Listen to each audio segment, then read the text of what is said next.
இன்னைக்கு நவராத்திரி 5வது நாள்.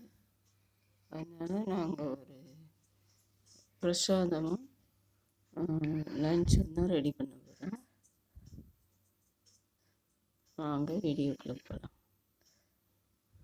முதல்ல சாம்பாருக்கு துவரம்பருப்பு ஒரு 50 கிராம் எடுத்து நனைய போட்டிருக்கோம். நாங்கள் 2 பேருக்கு நனைய போட்டிருக்கோம். நீங்கள் உங்களுக்கு தேவையான அளவு நனைய போட்டுக்கோங்க. அதுக்கு தேவையான காய்கறிகள் கேரட்டு, அவரைக்காய், பிறகு மிளகாய், பெரிய உள்ளி இதெல்லாம் இது கூடயே சேர்த்து வேக வச்சிடலாம். பிறகு இது கூட முருங்கைக்காயும் ஆட் பண்ணுவோம். இன்றைக்கி நவராத்திரி 5வது நாள்ங்கிறதால எங்கள் வீட்டில் சக்கரை என்ன மெனுன்னா சக்கரை பொங்கல், காரமணி சுண்டல், சாம்பார், வெண்டைக்காய் பொரியல் இவ்வளோ செஞ்சோம். அது எப்படி நாங்கள் செஞ்சோன்னு பார்க்கலாம். வீடியோக்குள்ளே போயிடலாம். அப்படியே இப்போ சாம்பாருக்கு தேவையான அளவு தண்ணி ஊற்றி குக்கரை மூடி போட்டு விசில் போட்டு அடுப்பில் வச்சிடலாம். அதுக்கப்புறம் என்ன செய்யணும் பார்க்கலாம் வாங்க. இப்போ அதுக்கப்புறம் என்ன பண்ணணும், கொஞ்சமாக பெருங்காயம் போட்டுக்கோங்க. குக்கரை அடுப்பில் வச்சாச்சு.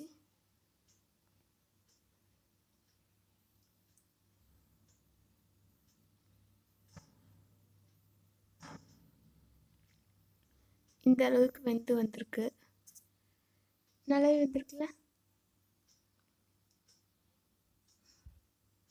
இப்போ எல்லாத்துக்கும் தேவையான தேங்காயை போட்டு அரைச்சிடலாம். அதே நேரத்தில் காராமணியும் கொஞ்சம் நனைய வச்சுருக்கோம். இதை எவ்வளோ நேரம் நனைய வச்சோம்? 4-5 மணி நேரம். 4-5 மணி நேரம் நனைய வச்சுருந்த காராமணியை எடுத்துக்கோங்க. அதையும் நாங்கள் அதே குக்கரில் போட்டாச்சு. இப்போ இதுக்கு தேவையான அளவு உப்பையும் ஆட் பண்ணிவிட்டு இதையும் வேக வச்சிடலாம்.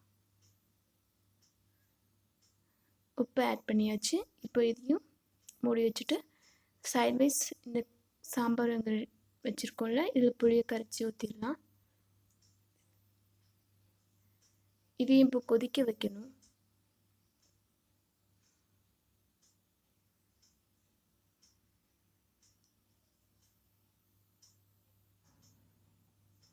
சாம்பாருக்கு எவ்வளோ புளி போடணும்? கொஞ்சம் ஒரு சின்ன எலுமிச்சங்காய் சைஸ். அதை எடுத்து கொஞ்சம் ஊற வச்சு கரைச்சி வச்சுக்கோங்க. இப்போ சாம்பாருக்கு தேவையான அளவு உப்பு, மஞ்சள் பொடி, சாம்பார் பொடி எல்லாத்தையுமே ஆட் பண்ணிடலாம்.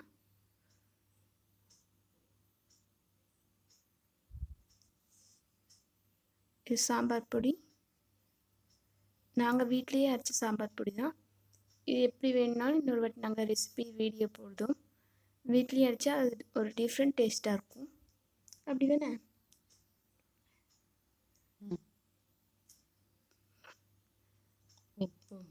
தேங்காய் இதில் அதுக்கு தேவையான அளவு கொஞ்சமாக தேங்காய் ஆட் பண்ணியிருக்கோம்.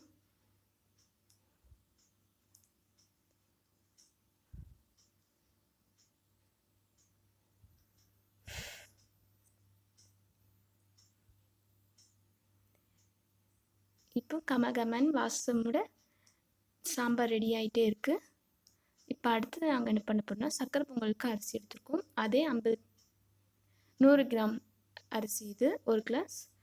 2 பேருக்கு இது போதும். இதையும் குக்கரில் ஆட் பண்ணிவிட்டு தேவையான அளவு தண்ணி ஊற்றிக்கோங்க. 1 கிளாஸ் அரிசிக்கு எவ்வளோ தண்ணி ஊற்றணும்? 3 கிளாஸ். 1 கிளாஸ் அரிசிக்கு 3 கிளாஸ் தண்ணியே போதுமானதாக இருக்கும்.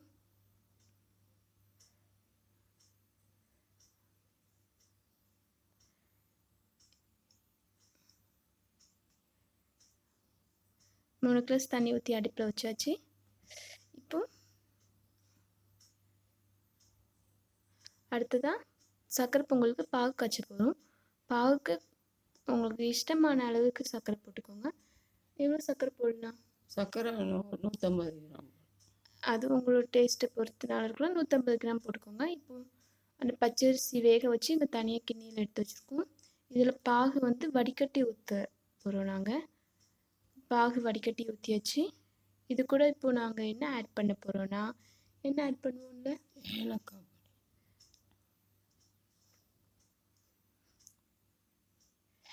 ஏலக்காய் பொடி ஆட் பண்ணிடலாம்.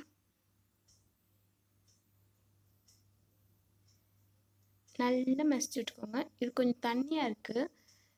நீங்கள் சூடாக ஊற்றுனீங்கனாக்கி இதோட நல்லா குலைவாக வரும். அப்படி தானே? சூட்டோட இறக்குன உடனே ஊற்றினா நல்லா குலைவாக வந்துடும். எங்களுக்கு கொஞ்சம் லேட் ஆகிடுச்சு. ஸோ நாங்கள் இதை இப்போ கொஞ்சம் அடுப்பில் வச்சு தான் எடுக்க போகிறோம்.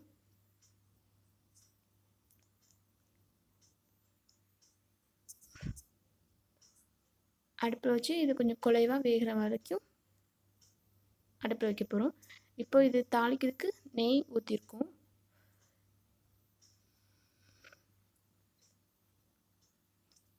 நெய்யில் முந்திரி 4-5 முந்திரியை போட்டு வறுத்துக்கலாம்.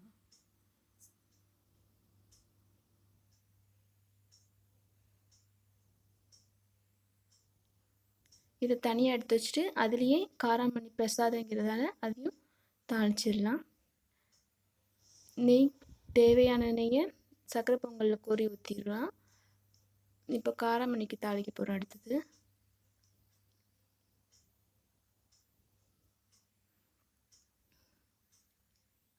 கொஞ்சம் கடுகு போட்டுக்கிட்டு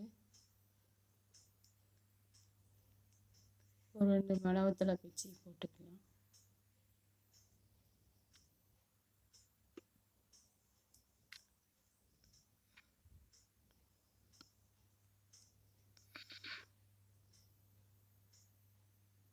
இப்போ அந்த தேங்காய் அரைச்சி வச்ச தேங்காய் கொஞ்சம் போட்டுக்கலாம். பிரசாதங்கிறதால இதில் உள்ளி வெள்ளைப்பூலாம் சேர்க்க மாட்டாங்க. இப்போ அவிச்சு வச்சுருக்க காராமணி இதுலேயும் உப்பு போட்டு அவிச்சாச்சு. ஸோ இதில் உப்பு போட தேவையில்லை. அவ்வளோதான். அவ்வளோதானேம்மா? இப்போ எங்கள் வீட்டு பிரசாதம் சக்கரை பொங்கலும் காராமணி சுண்டலும் ரெடி ஆகிடுச்சு. அடுத்தது என்ன பார்க்க போகிறோன்னா வெண்டைக்காய் பொரியல். ஓகே, சாம்பாருக்கு தாளித்து ஊற்றிட்டு அப்படியே வெண்டைக்காய் பொரியல் வச்சுருவோம். அதுக்கு தேவையான அளவு எண்ணெய் ஊற்றிக்கலாம். இப்போது இது அரைச்சி வச்சு தேங்காய் அதில் கொஞ்சம் ஒரு மிளகாயும் போட்டு அரைச்சிக்கிறோம். பொரியலுக்கு தேங்காயில் ஒரு மிளகாய் போட்டு அரைச்சிடலாம்.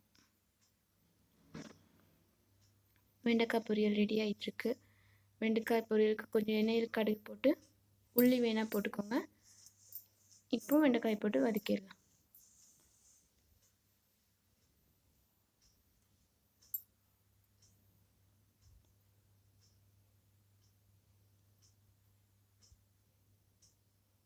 நீங்கள் வெண்டைக்காயை கொஞ்சம் பெருசாக வெட்டணும், அப்படி தானே? கொஞ்சம் மூடி வச்சு கொஞ்சம் வேக வச்சுக்கலாம். இல்லை, வெண்டைக்காயில் உள்ள வலுவழுப்பு தன்மை இல்லாமல் போகிறதுக்கு என்ன பண்ணணும்? கொஞ்சம் வெந்துச்சுனாலே வலுவழுப்பு தன்மை இருக்காது. அதே மாதிரி பெருசாக வெட்டினா இருக்காது. பெருசாக வெட்டினா நல்லா இருக்காது. பெருசாக வெட்டினா நல்லா இருக்கும். அப்படின்னா நீங்கள் மூடி வச்சே வெட்டிக்கோங்க. இப்போ உங்கள் சக்கரை பொங்கலில் நெய் தாளித்து ஊற்றிருக்கோம். நல்லா மசிச்சு விட்ருலாம். அதை கரண்டி ஊற்றி நல்லா கிண்டி விட்ருங்க. பார்க்கறதுக்கு அழகாக இருக்கா சக்கரை பொங்கல்? நல்லா குழைவாகவே வெந்திருக்கு. பரவாயில்ல, இனிப்பும் கரெக்டாக இருக்கும்.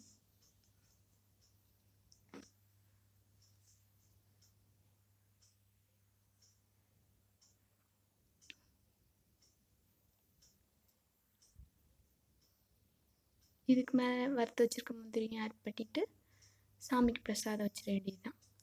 வேறு என்னம்மா?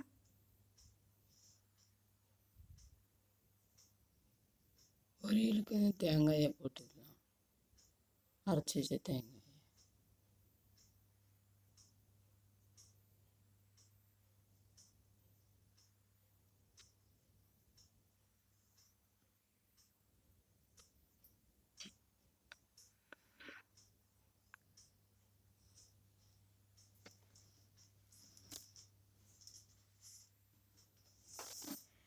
பொரியலில் ஒரு வலுவழுப்பு தன்மை, அந்த நூல் மாதிரி இழுக்கிற தன்மை எதுவுமே இல்லை. பார்த்தீங்களா? கொஞ்சம் வேக வச்சு எடுத்தாலே அதெல்லாம் போயிருமா.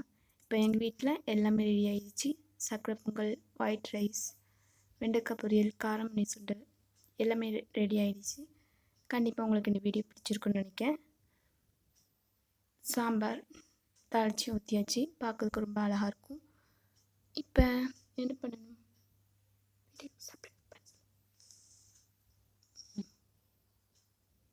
இந்த வீடியோ பிடிச்சிருந்தா சப்ஸ்கிரைப் பண்ணுங்கள். வீடியோ எப்படி இருக்குன்னு கமெண்ட் பண்ணுங்கள். வெண்டைக்காய் பொரியலில் கொஞ்சம் கொஞ்சம் வழுவழுப்பு தன்மை கூட இல்லை பார்த்தீங்களா? அதுக்கு தான் எடுத்து காமிச்சேன்.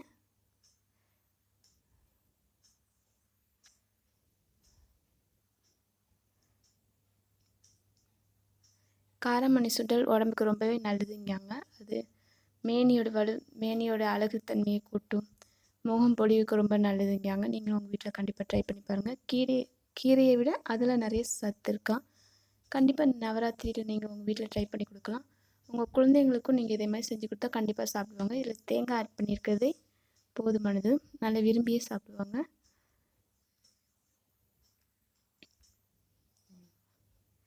இதான் எங்கள் வீட்டு லன்ச் இன்னைக்கு நவராத்திரி ஸ்பெஷல்.